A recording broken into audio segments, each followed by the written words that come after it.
इस प्रेस वार्ता में आप सभी पत्रकार बंधुओं का हार्दिक अभिनंदन है, स्वागत है। आज के इस प्रेस वार्ता को संबोधित करने के लिए हमारे मध्य भारत सरकार के पूर्व मंत्री, पाटलिपुत्र के लोकप्रिय सांसद आदरणीय रामकृपाल यादव जी उपस्थित हैं। साथ ही भारतीय जनता पार्टी के मीडिया के प्रवक्ता भूपेंद्र सिंह जी, रणवीर जी, रणधीर यादव जी भी उपस्थित हैं। मैं विनम्र निवेदन करता हूं आदरणीय रामकृपाल यादव जी से कि वो आज के इस प्रेस वार्ता को संबोधित करें।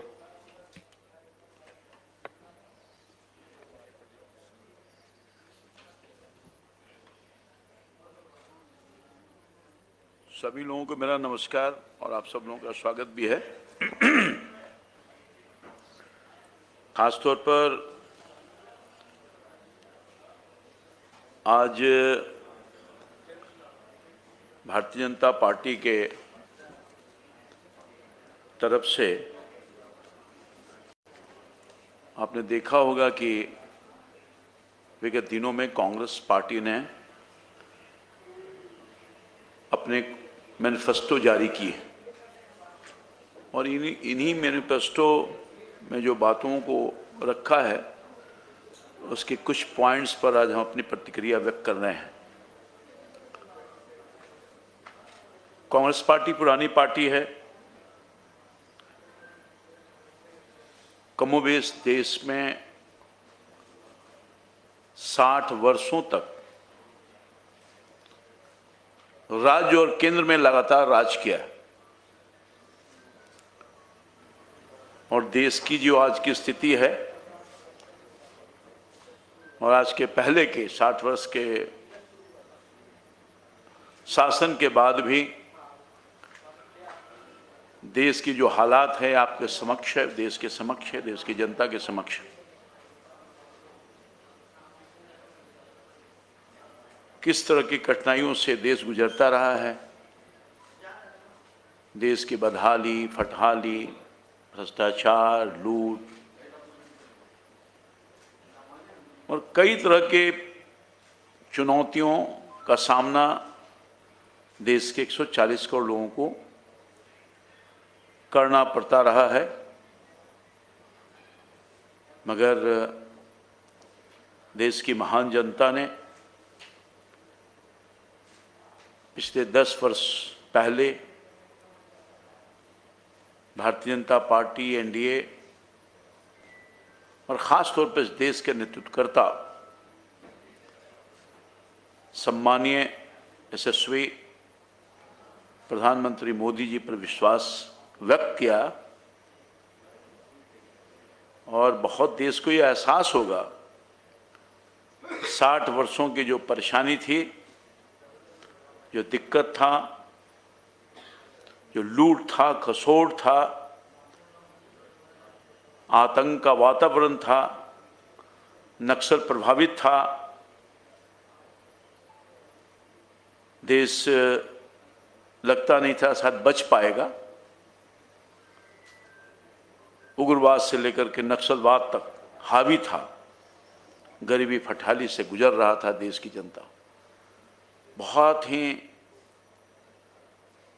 निष्ठा और ईमानदारी के पूर्वक माननीय मोदी जी ने एनडीए की सरकार को उन सब चीज़ों से बाहर निकाला है। मैं ख़ास तौर पर अभी हाल के दिनों में कांग्रेस के उस मैनिफेस्टो की तरफ ध्यान आकर्षित कराऊं। कांग्रेस सहित पूरा इंडिया अलायंस अर्बन नक्सल विचारों के चंगुल में फंस गया है। एनडीए की सरकार मोदी के नेतृत्व में, जैसा कि मैंने कुछ कहा बैकग्राउंड्स में, बहुत मजबूती के साथ हर परेशानी को अपने आप से निकालते हुए देश के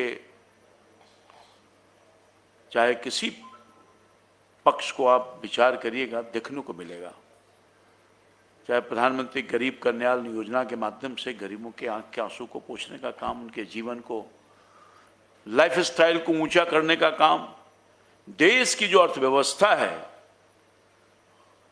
अपने कुशल नेतृत्व में 140 करोड़ जनता का सहयोग के साथ उसको भी मजबूती प्रदान करने का काम किया है।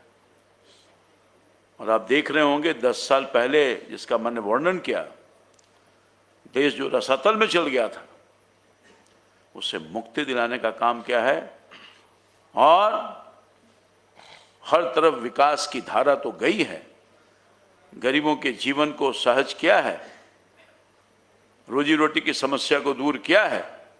उसके बाद कोरोना जैसे काल को झेलते हुए जो 10वें स्थान पर हमारी अर्थव्यवस्था थी उसको 5वें स्थान पर लाया है। और मोदी जी की कुशल नेतृत्व अगले कुछ ही वर्षों में दुनिया के सबसे बड़ा मजबूत अर्थव्यवस्था की तरफ लगातार ले जाने का काम कर रहा है और तीसरी अर्थव्यवस्था के रूप में हम पहुंचने वाले हैं।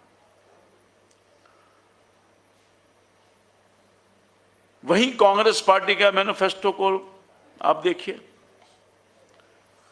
कांग्रेस कितनी चालाकी के साथ काम कर रही है, क्या विचार है, क्या सोच है कांग्रेस पार्टी का। जहां मोदी जी देश की अर्थव्यवस्था को मजबूती प्रदान कर रहे हैं, वहीं कांग्रेस पार्टी लोगों के जीवन भर की कमाई को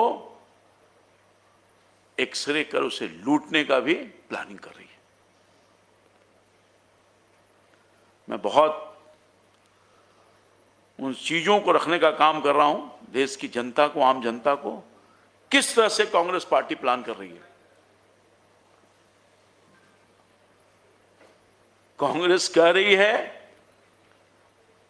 देश की जनता ने अपने बाल बच्चों के लिए जो कमाया है उसको भी उनसे छीन करके मुसलमानों में बांट देगी।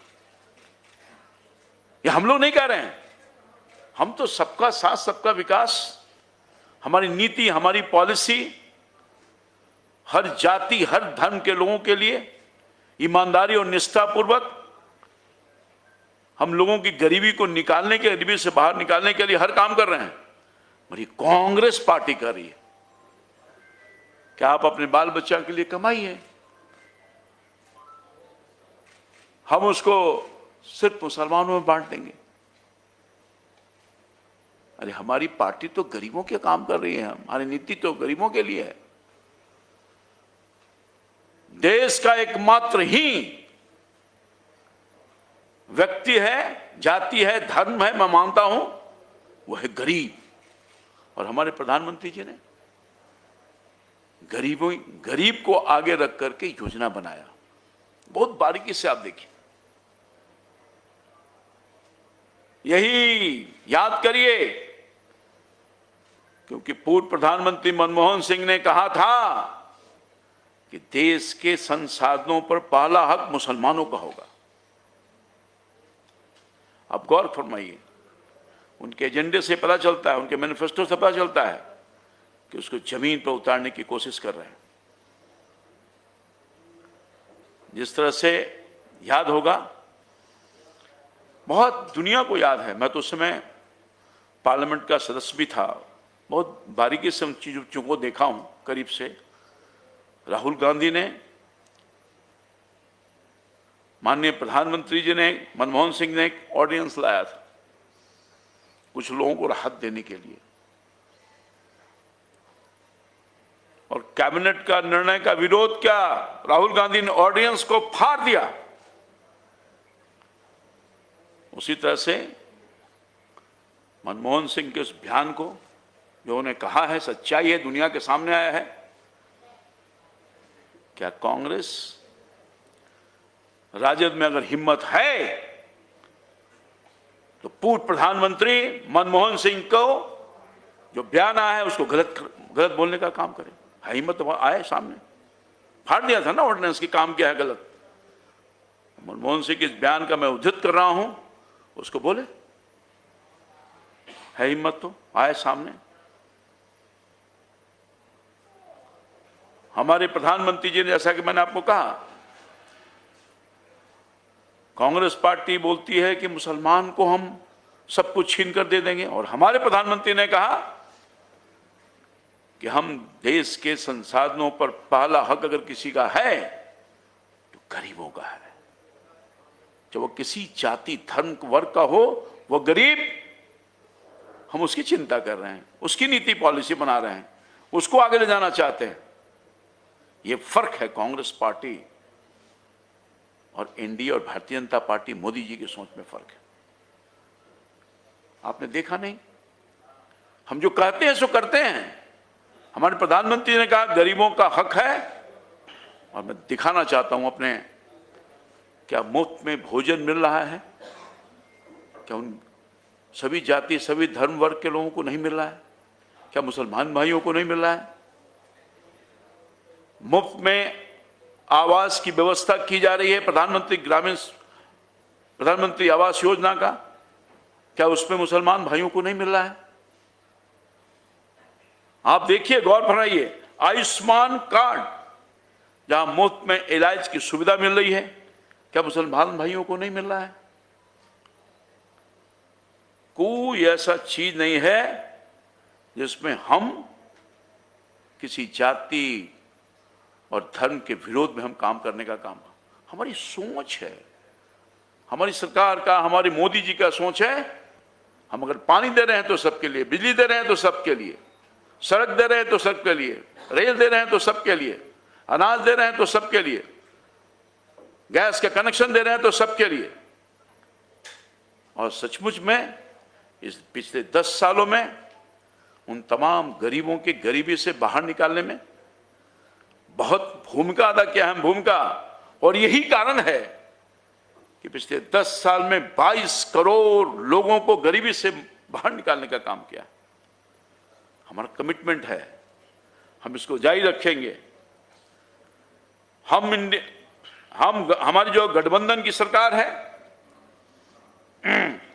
हम इन सब चीजों को बहुत ऊपर रखे करने का काम करते हैं। हमारा मैनिफेस्टो कहता है, मगर देश के कांग्रेस पार्टी, इनके जो चट्टे बट्टे लोग हैं, वो कह रहे हैं कि हम भारत को अपने नीतियों के माध्यम से इस युग में ले जाना चाहते हैं जहां देश का सोना विदेश में बेचा जाता था। याद करिए, हिंदुस्तान का उस समय में मेंबर का पार्लियामेंट था। ये दो तरह की सोच कहां ले जाना चाहता है कांग्रेस पार्टी, और इनकी नीति, इनका सिद्धांत, इनकी सोच किस रसातल में पहुंचाना चाहता है। ये फर्क है भारतीय जनता पार्टी और एनडीए में, और ये फर्क आपके सामने मैं रख रहा हूं। हम देश को गिरवी करना चाहते हैं, हम देश को बर्बाद करना चाहते हैं, ये सोच की बात है। कांग्रेस पार्टी का समर्थन बिहार के राष्ट्रीय जनता दल भी कर रहा है। कांग्रेस पार्टी का जो पार्टनर है, सहयोगी है, उसके नीतियों का समर्थन करने का काम कर रहा है। यानी जो कांग्रेस की सोच है वही राष्ट्रीय जनता दल की सोच है। ये दोनों मिलकर के बिहार सहित देश को बर्बाद करना चाहते हैं। मैं पूरे तौर पर कहना चाहता हूं, इस चुनाव में, जो चुनाव सामने है, हिंदुस्तान की और बिहार की महान जनता इन सी चीजों को बारीकी से देख रही है, इनकी सोच को देखने का काम कर रही है, एक एक चीज को बहुत बारीकी से नापने का काम कर रही है। हमारा नेतृत्व, हमारी पार्टी का सोच और काम देश ने देखा है 10 सालों में, और मुझे पूरा भरोसा है कि हमारे काम के बल पर, हमारी नीति, हमारा नेतृत्व, हमारी सोच, उसके बल पर हम इस चुनाव में आए हैं। और निश्चित तौर पर जिस तरह से मैंडेट मिल रहा है बिहार में, देश में, कोई रोक नहीं सकता 400 पार। बिल्कुल 400 पार होगा। कांग्रेस पार्टी के लोग का जो मन है, विचार है, जो सोच है, वो सामने आ रहा है। कांग्रेस पार्टी के एक नेता एक कदम और बढ़ के बोल रहे हैं कि अब विरासत पर भी टैक्स लगेगा।